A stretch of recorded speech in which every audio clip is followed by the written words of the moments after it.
What a game between Ireland and South Africa last weekend in the Rugby World Cup, and well done to Ireland for taking the win. It is 12:30 in the afternoon here, and I'm Liz Jones, Managing Director at People2People UK and your host at P2P UK Live. We are live on Facebook, YouTube, Instagram, LinkedIn and Twitter, so don't forget to follow us. And on today's show, we're going to have a look at the stat of the week, which is UK employment.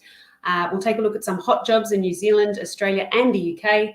And then we'll take a look back at a conversation between Group Managing Director Mark Smith and recruitment expert Juma Mrisho to discuss the dangers facing staff getting burnouts towards the end of 2023. And then we'll take a look at the Twitter poll results. But first, let's take a look at the stat of the week.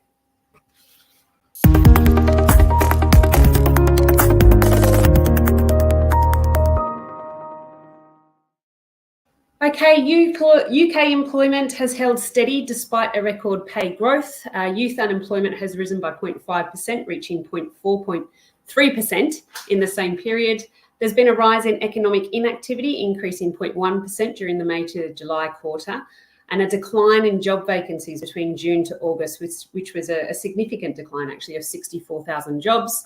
And lastly, despite these challenges, there has been a record pay growth of an annual growth reaching 8.5% in the last quarter. And that's it for the stat of the week.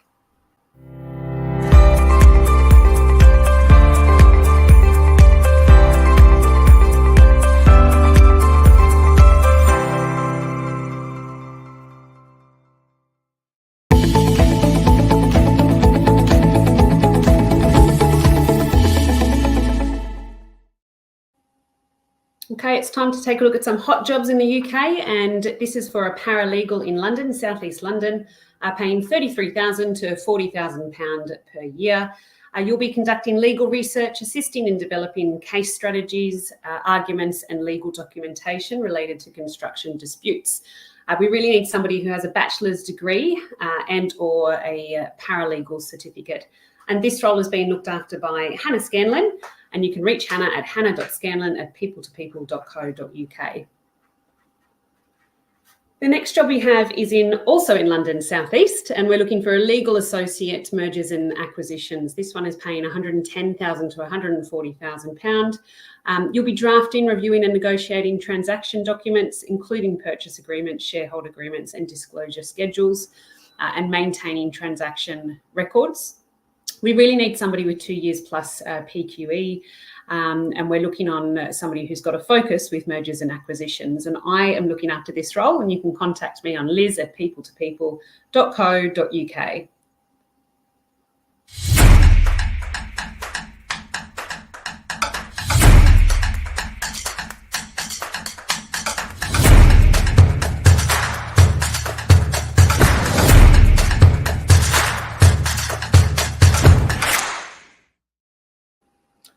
Okay, over to Auckland in New Zealand now. This is for a night manager. Looks like a temporary position, paying $29 per hour plus 8% holiday pay.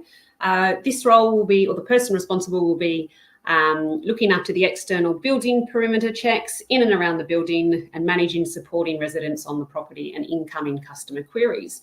We're really looking for somebody who is COA or first aid certificate qualified, and someone with really strong customer service experience. And it's Shavneil Narayan looking after this role, and you can contact Shavneil at shavneil@frogrecruitment.co.nz.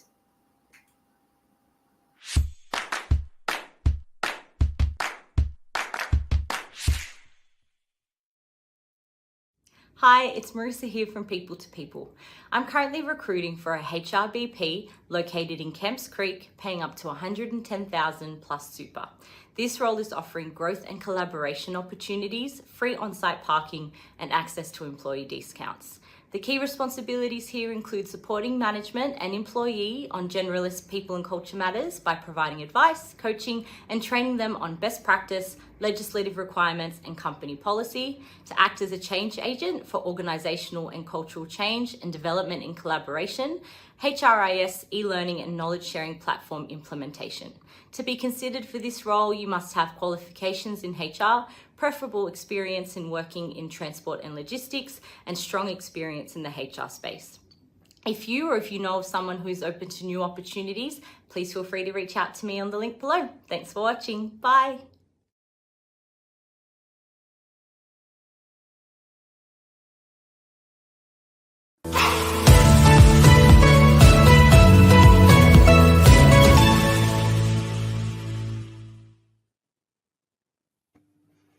Right. Well, we're going to talk about a topic that is top of mind at the moment because everyone is working hard. There's a lot more people in work. People have got side hustles. They're working more hours. How do you avoid burnout? Well, the person who's going to help us out here is Juma from the HR Solutions team here at P2P. So what tips have you got for people? Alrighty. So good afternoon, viewers. So as we know now, the topic for discussion of the week is preventing staff from getting burnt out. So as we enter into the second half of the year, we are starting to see the wear and tear of 2023 settle into employees. Especially with the increase of interest rates and alike, it is crucial that we provide and maintain employees with a healthy working environment and promote productivity. Burnt out employees can lead to decreased productivity, increased turnover, and decline in morale. So it is important that we address this issue. One step we can take into addressing this issue is creating a supportive work culture. So fostering an environment that values work-life balance and open communication. We can encourage breaks, set realistic expectations, and promote a positive atmosphere through team building activities and recognition of achievements. Another step we can take, Mark and viewers, into addressing this issue is offering stress management resources. So providing access to mental health services, stress management workshops, and mindfulness techniques to help employees effectively cope with stress. It can even be something as simple as asking if they're okay with their workload. Now, the final step we can take into addressing this issue is supporting a work-life balance. So promote flexible working arrangements like remote work or flexible hours, allow employees to control their schedules and prioritize self-care. We can also set boundaries to avoid excessive overtime. That's it, Mark, and that's it, viewers, from me. And what about yourself, Mark? What do you think on this issue? Is there anything else that you can add to this to prevent staff from burning out? Well, just showing my age a little bit, it is such a dramatic change from what the world of work was like. I'd say even just 10 years ago. If we went back 20 years, it's very different. Just around flexible working.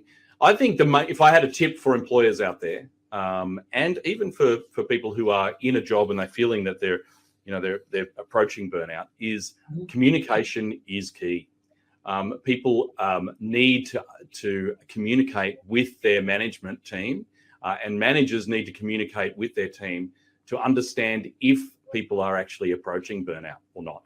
Yeah. And then you can explore a lot of the options that you were talking about: team building, understanding, using flexible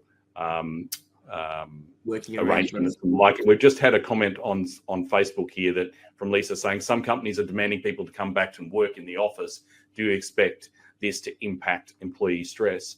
That's a very interesting question. I think there is not a direct relationship between whether somebody is burning out and whether they're working from an office or working from home. I mean, the reality is that 60% of Australian employees are actually working. They don't get the opportunity to even work from home anyway, simply because if you're a teacher, you don't work from home. If you're a bus driver, you don't work from home. So there's most employees don't do that. But I don't think there's a direct correlation between working from home and whether you're burnt out or not. It's really about the management of the tasks and how you're actually managing that work. And I'm just gibbering on here, Juma. You asked me a question, and now I'm talking too much.